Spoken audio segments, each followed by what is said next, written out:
Welcome everybody, Integrative Wellness here, Tux. Now, really big topic, a lot of people are going through it right now, especially with the current issues around the globe. The spiritual awakening.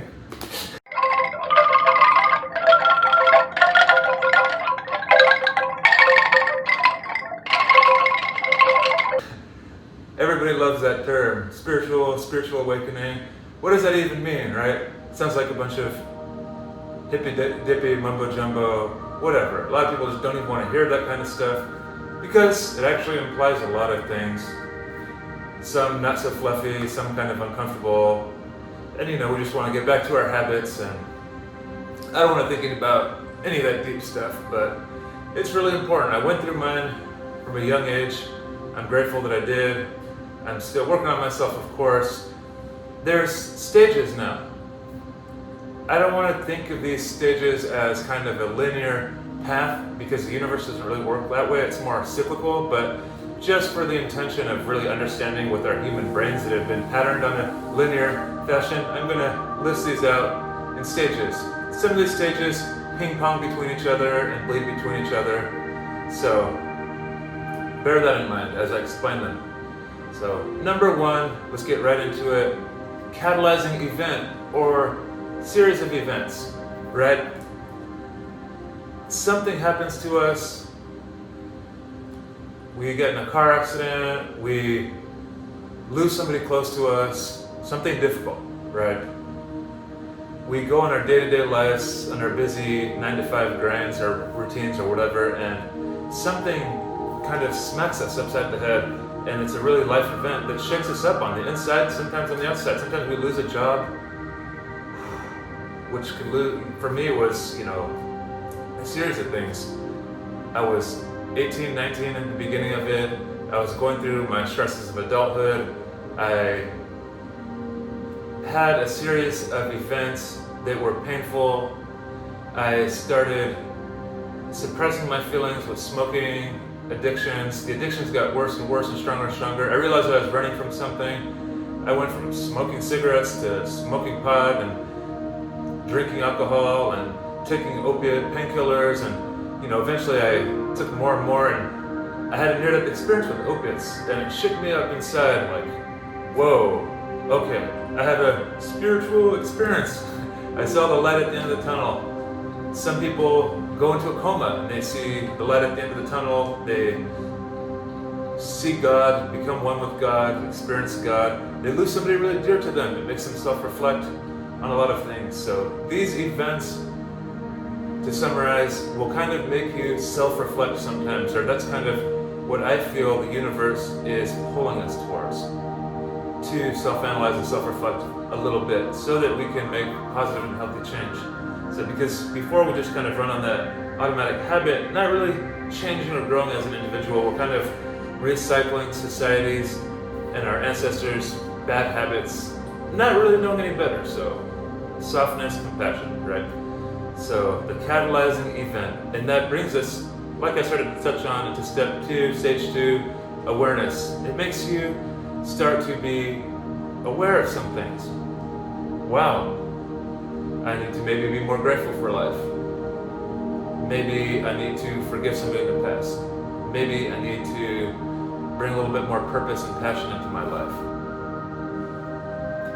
Maybe my thoughts and actions have a big impact on why my life is the way it is. An awareness. So some people call it an enlightenment of sorts. It's just basically something, that catalyzing event, bringing us to a halt, a standstill, an emotional punch in the gut. Sadly, it's almost as if, but sometimes it's necessary, I guess, we have to go through the hard times in life or something difficult to understand these things. Because certain cultures in the world and spiritual philosophies, like Buddhism says, that you need to go through the hot in order to understand truly the cold, that there's a duality to things, that there's a contrast to things. You have the ego and you have the higher self within yourself. One's about control and habit and identifying with thoughts and beliefs, the other one's about seeing the bigger picture, about seeing the meaning to life, all of that. So that duality isn't right or wrong, but it has a meaning to it. So awareness might mean you start to come across these type of topics and wonder about them, and maybe start to think of them a little bit. So that's just a stage. Part 3, dark night of the soul. Now that's just kind of a fancy way to say that we're going through the struggle, we're going through the suffering. After you have your awareness, that awareness might feel uplifting a bit. Again, like I said, we go through these cyclical ping pongs in life, back and forth, pushes and pulls. That's why these stages aren't exactly linear. The dark night of the soul is kind of a difficult series of unfolding after you have your awakening. It's realizing, wow, I might have to change my habits, or my habits are kind of toxic, or my way of thinking is just causing me pain actually, or maybe my job situation is not good for me, or my relationship is actually not that good for me. And one aspect of ourselves doesn't want to change. It takes discomfort to change, and we resist it. We don't really honor that kind of necessity in the society, basically the health that is change. So that dark night of the soul can last longer for others, it can be quicker for others. It's sometimes painful, but some of these key points I have here in the corner kind of tie in with these stages. It's good to remember these things. They've helped me through my awakening journey, especially during the hard times. Commitment will carry you through. So I feel that the more deeply you are committed to the process of your spiritual awakening, to growing as a human, the more effortless and simple it will be, and the less painful it will be, basically. So commit, even through the hard times. If you commit and say, I commit to being a better person, it's almost like a vow and a waiver that you sign within yourself. You'll remember that during the hard times. So that's a shortcut that I'm offering you today. Stay committed during the hard times, because if we're kind of half committed or decommitted to the journey, those hard times of the dark night of the soul will be dragged on more. They'll suck more, they'll be more difficult. They could last a couple of years even. So commitment will carry you through, and also remembering that awareness feels better in the long term versus short term. Big, huge, because going back to comfort and discomfort, change will feel uncomfortable in the beginning, but remember that it's a long-term versus short-term type of thing. Our comfortable habits and beliefs and thoughts and perceptions are comfortable because that's who we are, and that's who we built ourselves up to be over the entire course of our life. So of course it's going to feel off to move out of that and change, but it's valuable to understand that, because if you tell yourself that, yes, this is uncomfortable in the short term, but just like learning a new language, it's going to be natural in the long term, and it's going to feel better in the long run. Spiritual awakening is actually about applying the short term and long term mentality to everything that you're doing in life. What kind of mindsets are just short term habit feeding? What kind of habits and foods and environments are just a short term comfort? This relationship might be a short term comfort, and it might seem difficult in the long, difficult to kind of have that conversation to leave it or whatever, but it's going to feel better and more freeing in the long run. So remember that will carry you through. And the third point in this little box that I feel like I need to mention is shifts in belief, perception, and habit. All of this is going to basically help you move into a new you, and it's going to be better for you, and it's all kind of necessary. It's reprogramming your mind. You might have heard that term thrown around the internet, or a lot of conversation lately in the spiritual and awareness community, mental reprogramming. So that's all part of it. Let's move on to number 4. You'll start seeing the oneness and interconnectedness in everything. Now, a lot of philosophies and beliefs also touch on this. Oneness, interconnectedness, that everything is connected on some level. This goes back to Buddhism a bit. There's a duality to everything. There's the ego, and then there's the higher self. The ego can be seen as separation also, and the higher self can be seen through the lens of oneness. Wow, I am my family on some level, and they are part of me on some level. Some deeper, going back to catalyzing events, can really show you that. Near-death experience can show you that, oh, God is one. A lot of people have their catalyzing event through psychedelic medicines, ayahuasca, mushrooms, peyote, and so on. And those tools actually are very powerful in helping you see through the lens of oneness and interconnectedness. Now, this is a very difficult one for people to grasp and navigate through, because it really starts to question all of your habits and mindsets that you build up through your entire life. Because a lot of them are very ego-based, very separation-based, very self-preservation-based. Now, when analyzing ourselves in these ways, it's really important to, again, not have the shame, not have the anger at ourselves, forgive ourselves even, because we just didn't know any better. That's simple, right? We're raised one way, but going back to this point, awareness just feels better in the long run. Shame can be a barrier to awakening. So let's just shake ourselves off, move on, move forward.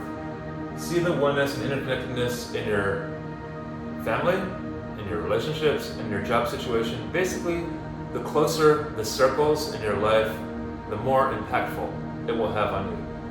How in my relationship am I being so divisive? Am I being competition-based? Am I being me based versus what can we do as a whole and meet in the middle constantly based? Use that set of goggles in your family. Wow, very difficult, I know, so be patient. It's not a linear process either. It's cyclical. You might have a great month or great couple months where you're very on point with being more oneness-minded, and you might have a couple months where you're backsliding, because the universe does put you through cycles and seasons to sharpen you up, to test you on the physical dimension of these things. That kind of leads into the next point, integration.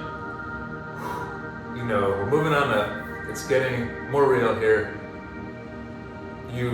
At this point of integration, you've kind of stepped with commitment of how important all this stuff is. Integration is really applying all of these mindsets and logics into your everyday life, from the mind with your beliefs, being your software and operating system in life, your thoughts, which are the little seeds in your life that can perpetuate feelings, which can lead to habit, action, or lack of action. So, you know, the mind is very important, right? So you have these realizations one way or another through your catalyzing experience. You have the awareness of its impactfulness, all that. You go through the dark night of the soul. You're realizing the oneness and interconnectedness and everything, and you're seeing how much I need to be committed to integrating all this stuff in my life, because I just want to feel better in the long run, because I feel that feelings are our ultimate guiding system in life. If we keep repeating an unserving habit that's not serving us anymore, it's going to feel worse and worse and worse. We're not taught how to process feelings and, you know, have feelings in a healthy way in this society. So again, attitude of softness, but we all do things in our life for a feeling, whether we admit it or not, even if it's our job is supposedly our prison or whatever we like to think of it as, for money, for a feeling of security and comfort. But the problem is we kind of sacrifice certain feelings for certain feelings. So, I'm just going to sacrifice this so I can feel better when I retire or whatever. It doesn't really work like that, because the way that the law of attraction works, like continually attracts like. If you feel angry or stressed, you're going to keep attracting more stress. So, integration is so powerful because we want to feel better. We want to have better habits. Our mindset comes with a feeling. If we say, I hate you, I'm angry there, it comes with a heavy feeling. Comfort zone oriented feeling sometimes. But if we say, I forgive that person, I recognize that they suffer too, I'm going to be compassionate and understanding, that will feel lighter and better, and you'll sleep easier at night. So remember that. This is all about feeling better in the long run versus short term. And you don't got to take my word for it. Please don't. This is just what I've gathered along my own journey. But please experiment. Don't live your life based on what society tells you to do. Experiment. If something's not working for you, I say this with nutrition habits, exercise habits, experiment. That's the best guiding light. If this feels good for you, go in that direction. If it feels like crap, try something different, right? This integration and awareness is all about also realizing that we actually have power to create the reality on some level of what we want, right? You can't really control what happens on a global level with this pandemic, for instance, right? But you can have a better mindset about it and not give up on life and make lemonade out of lemons. So mindset is key. I create my own reality is key, and not just being a victim to everything that's going on. huge when it comes to integration. So we've all been there, no judgment, but understanding is healing. So last but not least, purpose and service. So once you really start to get integrated in your oneness and your new beliefs and your interconnectedness and everything, and that there's actual spiritual reason why we're on earth, you start to kind of feel called to live with a little bit more purpose and service in life. And that can be different things for everybody. So not everybody is going to do what I do, and not everybody is going to have the same kind of career or whatever. But Japanese folklore or philosophy has a saying called ikiyagi. It means that there's a purpose that everybody can align with, that can feel good for them, that can benefit humanity and provide value to humanity, that can also provide them an income at the same exact time. So find that. What do you enjoy? Think about what has brought you value in your life. Think about what has been useful.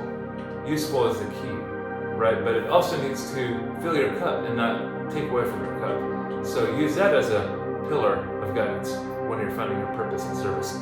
Maybe you have a child, and taking care of that child is your purpose and service, and that's your passing of the torch to the next generation, so that that child can make the world a better place, right? So this is going to take some meditating on and writing.